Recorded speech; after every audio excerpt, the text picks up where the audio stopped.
Hey, Deliberate Leaders. I am your host, Allison Dunn, owner, executive coach here at Deliberate Leaders and the Deliberate Leaders podcast founder. We bring you inspiring interviews to help you on your leadership journey. Today, our guest is Dave Mattson. He is the CEO of Sandler Training. He oversees the corporate strategy for the company's global operations, including sales, marketing, consulting, alliances, and support. He recently adapted the classic sales book, The Sandler Rules, 49 Timeless Selling Principles and How to Apply Them. And I have to admit, I just realized you also have authored your own book called The Road to Success. And I'm going to let you finish the title on that because it was good, but I didn't capture it. So maybe the organizational excellence. Yeah. Yes. That's for the entrepreneurial marketplace. It's a playbook taking you from where you are to where you want to be. Awesome. Dave, thank you so much for joining us here today on Deliberate Leaders. Oh, my pleasure. Thanks for having me. My pleasure. I like to kick off all of my podcasts with a deliberate conversation. I would love to ask you, what would be your number one leadership tip that you would give to our listeners today? Congruency. What does that mean? So to me, that means oftentimes we give our people direction, or we set rules or policies, even little things like, hey, you should be on time for meetings, but yet sometimes leaders aren't because we get a get out of jail card free because of our title.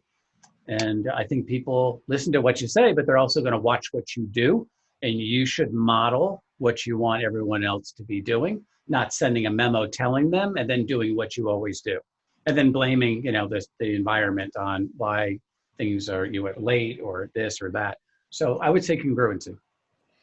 You are my first interview who has used that word, and I love that word. It's one of my favorites, and it's one of those things that I consistently say, am I being congruent with what I'm coaching people to do? Right. Am I being congruent in what I'm expecting people to do? So kindred spirits on that word. I love it. Thank you very much. Yep. So you succeeded the original founder, which is David Sandler, correct? Yes, he passed in 1994. Oh, okay. Wow, that's been a long time. Goodness. Long time. And it's amazing that the organization has still continued to thrive. So he must have done a fantastic job setting up the organization to thrive past him, for sure. Yeah, well, he had 200. Well, we have offices, so there are 265 of them.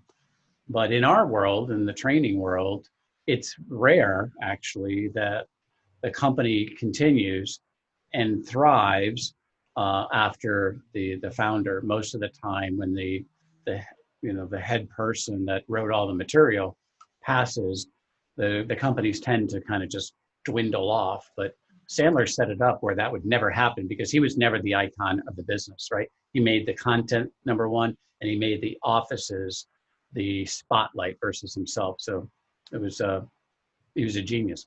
It's an admirable model. So you've been the CEO since 2007, is that correct? Yes. Okay. Yes. What has been your mission since you've assumed leadership? Well, for me, it's a couple different things. One is to elevate the brand. So we train more people. Last year, we trained 31,000 people as an example. We've been winning tons of awards, but yet not that many people knew us. So since 2007, elevate the brand. Also content.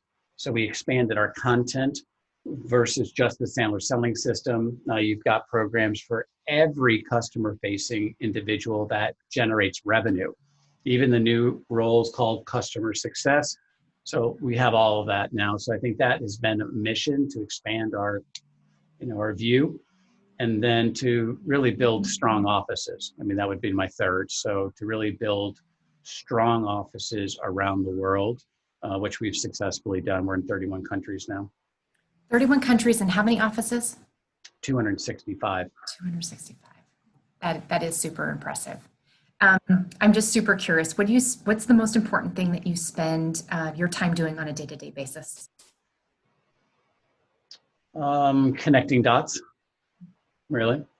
I'm not a micromanager. So my thing is, let's all agree on a path, whatever that path is. Let's get the guardrails so everybody knows what their role is and, what they're supposed to be doing, with some check-ins along the way so no one's shocked that things are off track and we didn't know about it. And really what I end up doing is two things. One, how can I help you? And I'm always asking, how can I help you? I'm probably doing, their job, not really, but I'm helping them on their projects throughout the day, and then connecting dots. Because as you look down from the strategic perspective, sometimes the people that are doing the day-to-day, they've got these blinders on, right? They know where their work fits in the overall project, but they haven't really thought about, well, wait a minute now, I could connect it to this particular project or this particular issue, and then it would be even better. And most of the times they do, but from my perspective, if I have the ability to stay third party, not get sucked in, but really just look at it from 30,000 feet and say, if we connected these three things, we would be way ahead of the curve. And that's really what I do. So I have had Sandler training in my past life, and one of the key things that I remember, or at least my big takeaway from the training is that people make decisions emotionally and then just justify it intellectually. Yeah. And that being a really important implication when we're working through a sales process or a solutions process. So Right. Can you give us a couple of examples of how people do that, and maybe even why do we do that? Well, so let's talk about the why. I think most people, let me start off. I think if I give you a quick example, let's do a car, because everyone buys a car. Mm-hmm. If I had a car that works and I liked that car that I saw drive by, and I say, you know what, I'm going to get that car. Would I go out that day and get it? Maybe not. I would probably shop around. I'd probably second guess myself, and I probably would get it, but it would be in the future. But if my car broke down and I said, my gosh, I need a car, chances are I would have a car by the end of the day, because the pain of I didn't have a car was far greater than I want something better. So, and you can just fill in the blanks for any example of how that's true. When it comes to salespeople, unfortunately, some salespeople just kind of show up and throw up all their product knowledge. Like, look how fast this is, how great this is, which is great, but that's all intellectual. What you've got to be paying attention to is, all right, what does that solve, right? So does it solve a pain that they're experiencing? If do, that's great. And if not, then let's just skip it. So I think those are the things that are really, from a sales perspective, you've got to go in not thinking about your product or service, but really thinking about what are the top 3 or 4 things that my prospect would have to say they're having problems with for me to say, boom, that's a prospect for me. So for instance, I could say, I've got the greatest online training program of all time. Who cares, really? But if they say, hey, listen, my reps are negotiating away the margin like 90% of the time. So we can't afford to expand over here. I can't do this over here. Well, chances are they're going to buy that a lot faster, because they're not going to be caring about my super cool online training. They're going to be more worried about, how do I help my people not negotiate away margin? So, and now here's the thing. Once you figure out what are those top 3 or 4 things, that's how you start your sales call. What you do, you start your sales call by saying, look, we haven't worked together in the past, but when I'm with owners like yourself, oftentimes they complain about, and then I throw them out. Boom, negotiating margin, longer selling cycles than they'd like. And I throw them out there and I see if they say, hey, I'm having one of those. I have that issue. And then we can start. And we go down what we call the pain funnel. But to me, that's a much better consultative, conversational way to approach it versus, here's my PowerPoint. Do you sit down, strap yourself in, do you have Velcro? Because you're going to need this. This is going to be a long one. And then 800, slides later, we get to, so what do you think? And I don't think that does it. Yeah. Another one of the rules that I know Sandler teaches is never to spill your candy in the lobby. Can you explain to our listeners, what does that mean? So Sandler used the analogy when you go into a movie and you buy, the candy and you spilled it all over the lobby, you actually never got it into the theater, right?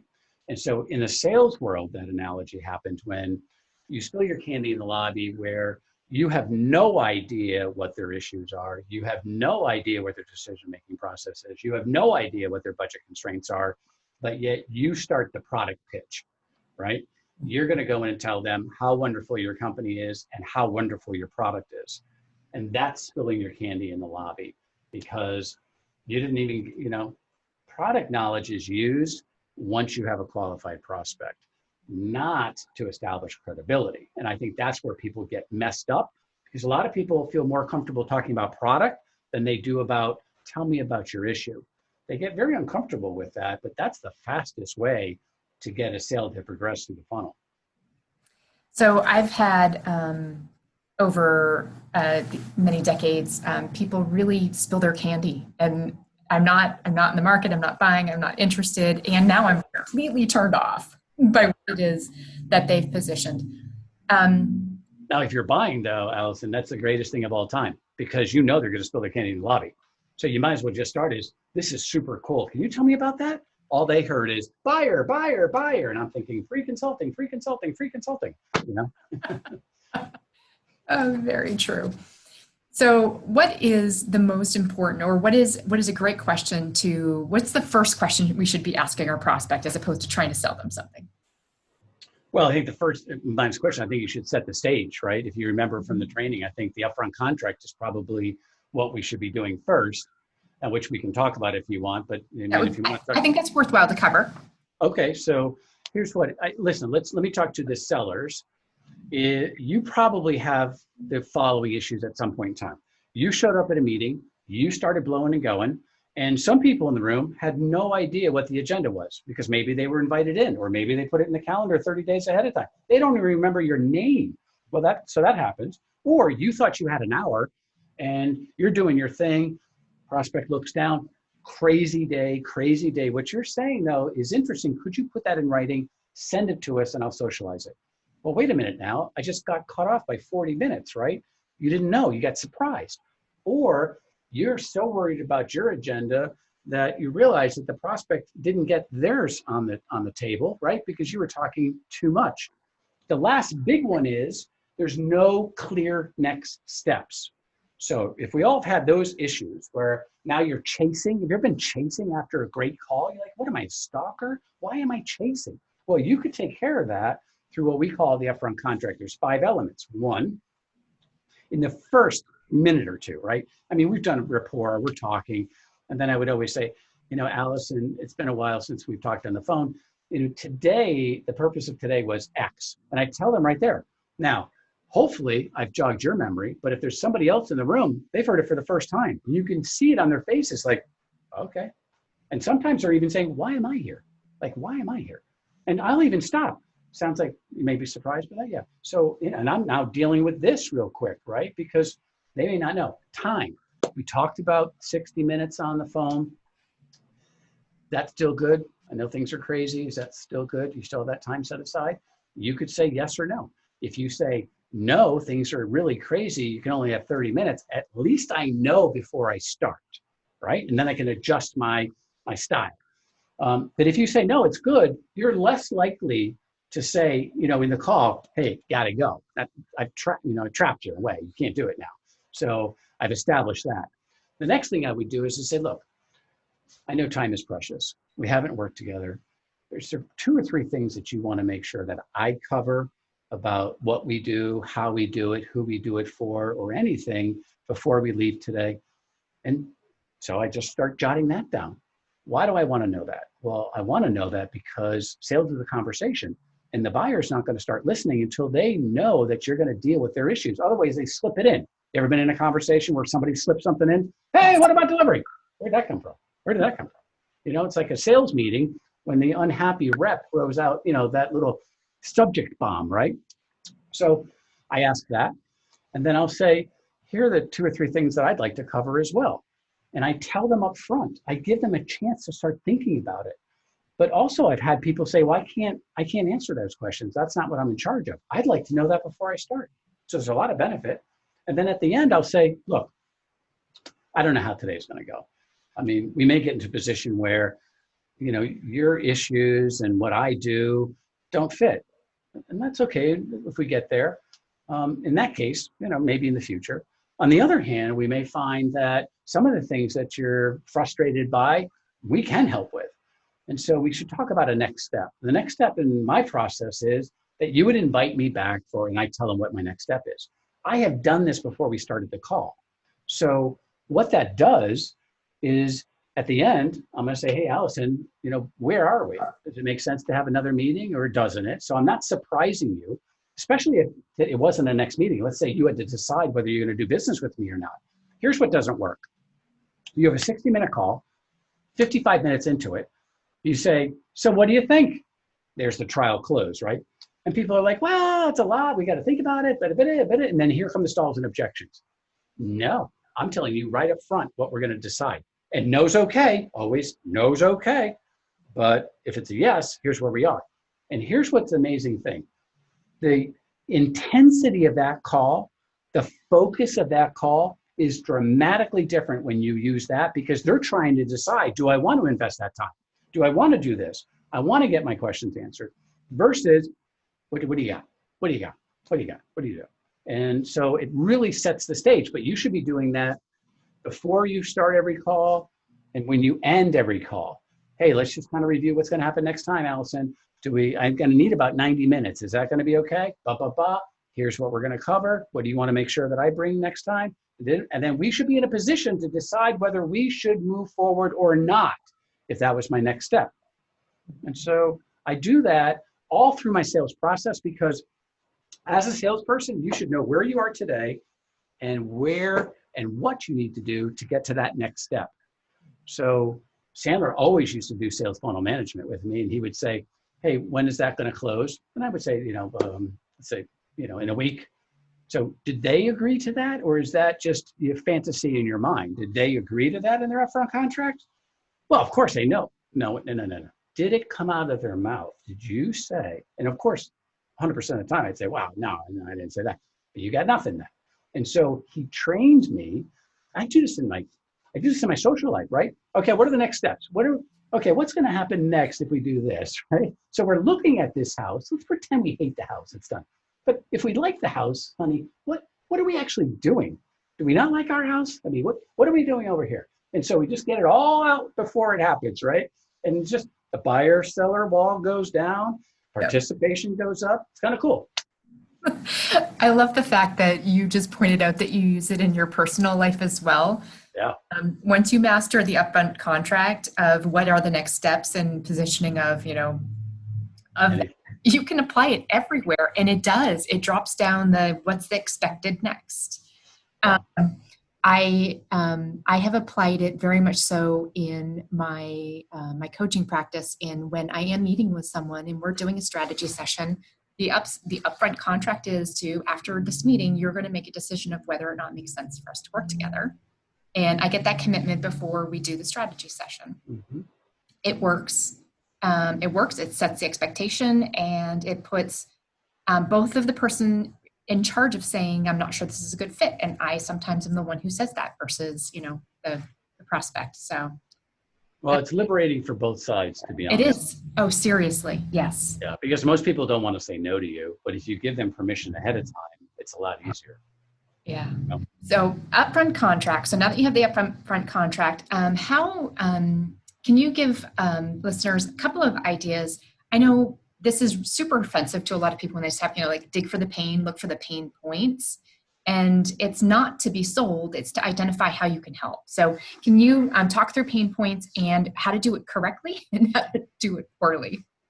Sure. Well, let's go back to some of the things I said. Let's assume that you've kind of thought about the last 50 sales calls. You know that those top 3 issues are the ones that they would have for you to say, that's probably a prospect for me, right?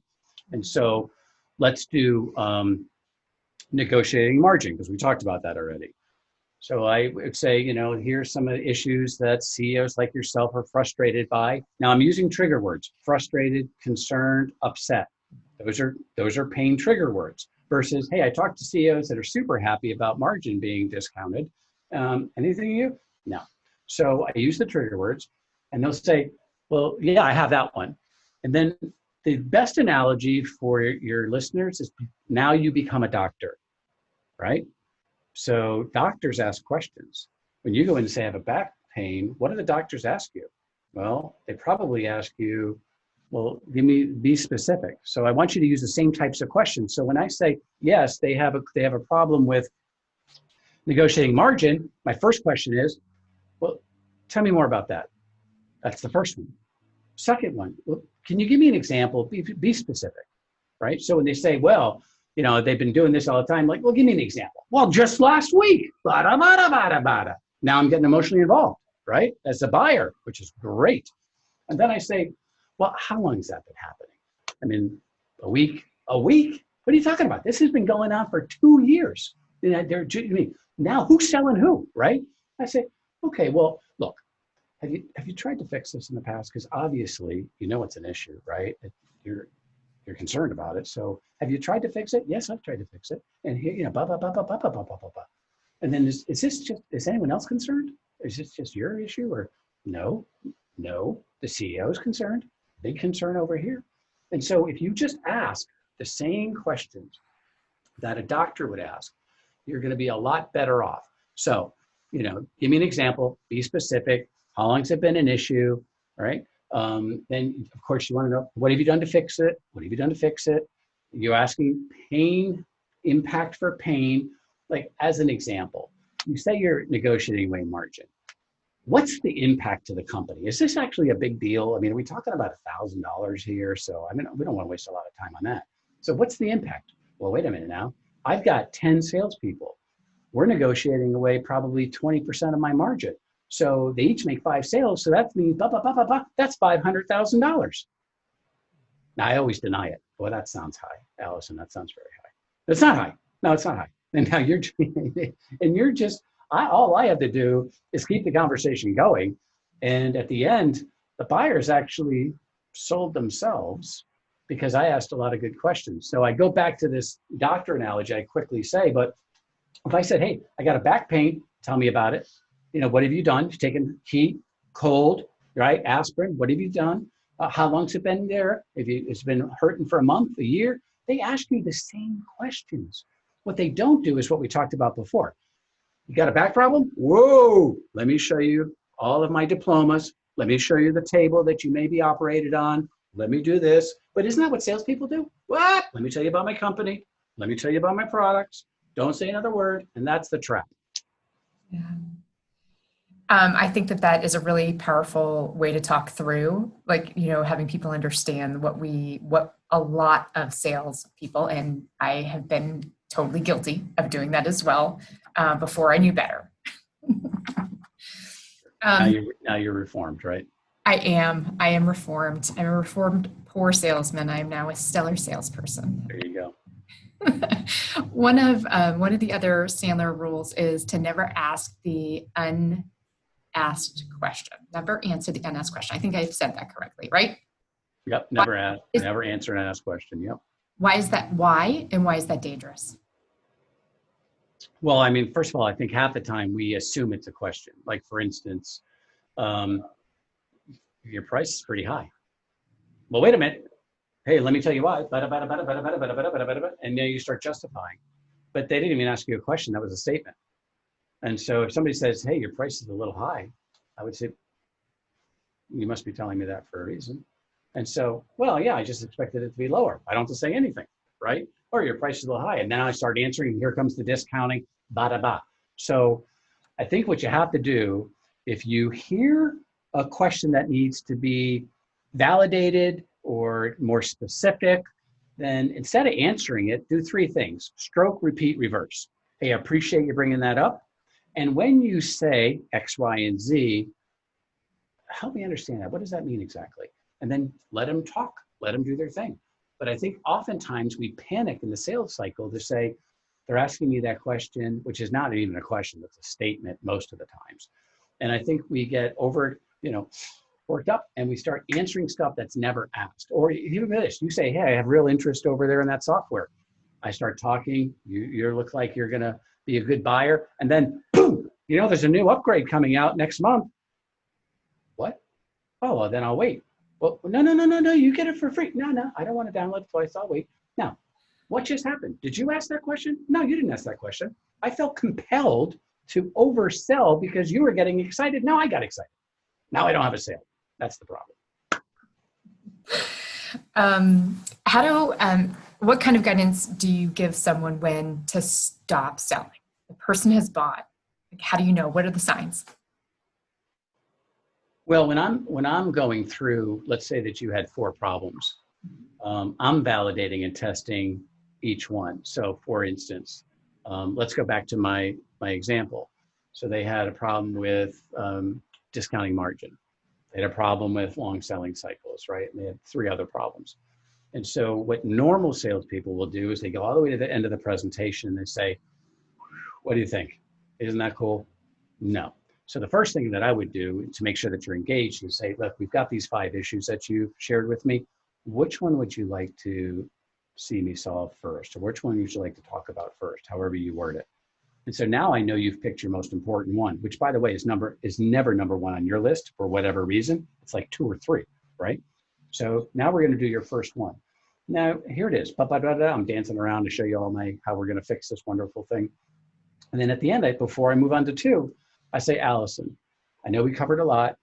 Are you comfortable with how we're going to attack your reps giving away the margin? Now, you're going to say yes or no to me. Now, if you say no, now I know. If you say yes, I say you're 100%, you're good? Yep, let's go to number 2. So I've just actually closed you on the most important thing, right? Now I'm going to do the same thing to number 2 and the same thing to number 3 and go on. And then pretty soon, all I have to say is, I know I've got 2 more left, Allison, we've only done 3, but what would you like to do now? Have you seen enough or do you want me to continue? It's up to you. And most of the time people say, I'm good, because they actually covered the top 3. The other 2 are just throwaways anyways. They're happy. So I think that's really where you are. And that's how we do it. And that's how I would expect you to do it. Fantastic. Other than the fact that everyone should have Sandler sales if you are responsible for selling inside of your organization, what other tools should people who are responsible for making it rain, organization, what else do they need in their toolbox? Well, here's some tools that we use that I think are super cool. Connect and Sell, which is an autodialer. So it'll dial 100 numbers per hour. You get 8 to 12 live people per hour. What rep in your company can get 8 to 10 live people on a cold call? Nobody. They're actually over there sucking their thumbs because they got call reluctance, right? So they're over there worrying about it, making their second, cup of coffee in the last 15 minutes. So that's a big one. Second I like is Crystal. Crystal is an app and it'll tell you exactly what the DISC profile is, their behavioral profile of people before you've even talked to them. And how cool would it be for you to know that I'm a D, right? So cut to the chase. If you started a sales call, hey, tell me about your weekend. Wrong question. Wow, really? My weekend? So, that's cool. I like Gong, which is voice intelligence. We use that. That is super cool. That just records everything that you do. It could record this. It could record a sales call. Gong. And here's what that does in a nutshell. It records everything, but with artificial intelligence. So as a leader, I can listen to any of my reps' calls 24/7. I don't have to do it in real time. I could do it at night. I could actually hear what they're actually saying versus what the rep told me, which is typically fantasy. And so that's good. And I also can say, hey, did you talk about budget? Because I noticed that you said that this sale's happening this month. That's in a week. Did you talk about money? Oh, absolutely talked about money. Well, actually what you said was, don't worry about it. You can afford it. That's not money. I don't know how we're going to, put that in the pipeline. So it helps me be a scientist. Now, from a rep perspective, I can listen to my calls. I can also, it tells me, hey, he talked 90% of the time. Hey, he didn't ask open-ended questions. Hey, he never talked about the new product that you asked, because I key in, make sure that they talk about this new online learning. Did you talk about new online learning? Yep. Nope. Never came out of my mouth, which happens to if you're an owner, you know frustration that you have when you got cool new stuff and your people aren't talking about the cool new stuff because it's out of their comfort zone. So now you'll know. But the best thing that it does is it creates a virtual playbook. The computer will take the best phrases from every rep that you have and say, if they say this, this will get you there. An example is we trained LinkedIn, right? And they had Gong. I didn't know who they were. They had Gong, and we teach a phrase called my biggest fear. And without going into that whole thing, it's my biggest fear is a technique, and it's awesome. And what they found out was that the reps using, hey, my biggest fear is, in their sales call, actually had a much higher progression rate from stage 1 to stage 2. And they all the way through. They had no idea, and I wouldn't have known either, that that was the phrase. But the computer came back and said, what's common with everyone is my biggest fear. And after they say it, the sale actually accelerates because they do the engagement levels, right? And now everybody at LinkedIn, my biggest fear. They said, hey, that works. They also figured out that the usage of the material, Sandler, went down about 90 days after we trained because they didn't reinforce it. So they said, hey, listen, we're not using it anymore. We need reinforcement. So what it does, it allows you to get into the reps world without actually being in the reps world, and you can really coach to them. It's very cool. So I like that as well. I mean, there's others. There's a bunch of other tools that we use, but those 3 stick out. Very cool. Alexa, we use Alexa all the time. All my materials on Alexa now. But those 3 non-Sandler tools, I would tell people to go check out immediately. Connect and Sell, Crystal, and then Gong, G-O-N-G. Awesome. Gong is a new one to me, and I think that is a great tip for those who want to be able to listen in and hear how their things are being positioned. So my biggest fear is something that I know has been used on me. And it does work because you immediately connect and relate to someone in something that they're fearful over. That's fun. Well, it puts the biggest roadblock in the table, right? So truly. My biggest fear, let's just assume for a second that you were training with another company, and I could just say, hey, Allison, my biggest fear is that even though you may share a ton of concerns with me today, and we may have a world-class solution, my biggest fear would be that it's going to be difficult for you to leave your current supplier because you've been dealing with them for 15 years. So why don't we just talk about that? There it is. You fill in the blanks, but that's an awesome phrase. Yeah. Awesome. In your training process, what do you feel gets more traction, cold calls or cold emails? More traction from a buyer? I guess success moving something down the sales pipeline. Well, I think more people are deciding that outbound calls are not as effective. I would disagree with that. I think that emails, of course, we do emails, we do cold emails, and we do cold calls. Emails have a higher percentage, but not by much. But the good thing about the email part is they have no call reluctance. You just hit a button, and that's the issue. So would a real person make 50 a day? For how long? I don't know. But I could send out the emails. Your email should be pain focused though. But I would just tell those entrepreneurs and those salespeople that make the phone calls still work. They work great. Why? Because no one else is making them. That's why. Yeah. And I would also say right now, specifically where we are in the nation, as far as people working from home, people are eager to speak to people and they're done with emails. So I pull down on that strategy if it's a strategy that you haven't been using. Yep. How can salespeople use a referral tree? Well, let's define what a referral tree is first. A referral tree is that Allison's my client, and she gives me 3 different CEOs or people she referred me to. So she's the basis of my tree. Now I put the 3 on the branch, and what I find is maybe they didn't buy, but they actually gave me somebody else to talk to.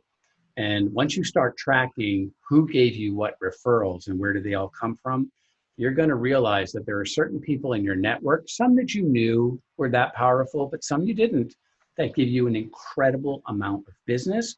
And you need to focus in on those people, over service them, take care of them, because they've given you X amount of millions of dollars in business indirectly through the referral tree. And so when you're oblivious to that, then you're not really leveraging all the things that you should be, and you're probably not taking care of that individual the way you should be as well.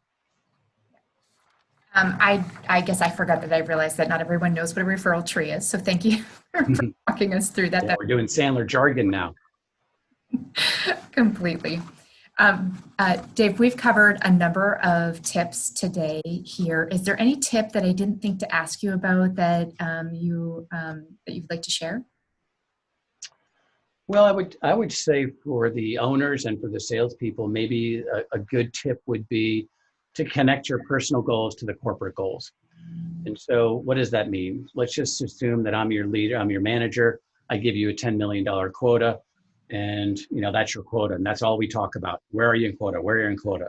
The problem is that you didn't connect the what's in it for the sales rep, right?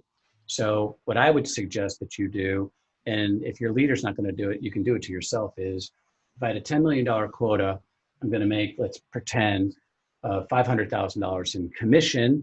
And so the connection is, let's pretend we got to the $10 million quota, which we will. You're going to get $500,000. What would you do with it? Well, I would spend some money on my kids' education. I would maybe put some in retirement. I would do X. That's what I'm going to start managing. So I would even cut a picture of those things. It's right in your workspace. And so what you've done now is you've taken this $10 million quota, which you thought was too high anyways. You've been fighting me, and you're not doing that. What you're really working for is the wedding, the retirement, and this, and that makes me do all those extra things. Now, everyone says, oh, that kind of sounds simple. It does, but honestly, about 90% of companies don't link the corporate goals to the personal goals. And I think in today's world, especially with all these things that you have to do that you may be uncomfortable with, get it done, and you'll find that you progress. I think that's a huge golden nugget that is really important. I mean, even in thinking through any executive coaching that I do, I try to attach what to them to the role that they're serving inside of the organization. And it's really important with sales, because often the salespeople aren't the ones who develop the goals; they get given them. So to make that tie back. So that's a fantastic point. I think well thought out. Dave, I definitely want to make sure that people understand. You said 239 offices worldwide. Yeah, we have 265 offices worldwide. 265. Mm-hmm. So there is a Sandler in almost every major city. I would encourage you, if you've not met with your Sandler Training local representation, to check it out. They offer a wealth of exceptional group and individual training, a lot of online virtual that's done, and just good folks. If people wanted to follow you personally, what's your preferred platform for them to check you out? Well, they can certainly look me up on LinkedIn. They can do dmattson@sandler.com, but I'm certainly on LinkedIn. And Allison, if anyone that's listening to the podcast that is a client of yours that would like to crash a class, all they have to do is tell the local office, hey, I heard Dave on Allison's podcast. He said I could crash a class. They'll let them into whatever they would like to see as our gift. Fantastic. I very much appreciate that. I know our local listeners will definitely, they better take you up on that offer. So outstanding. Thank you so much for your time today. It has been truly a pleasure to refresh some of the things that may have been a little rusty in my own Sandler training. Well, it's nice to be here, and thanks for having me. Hopefully I can come back someday. Fantastic. Thank you so much, Dave.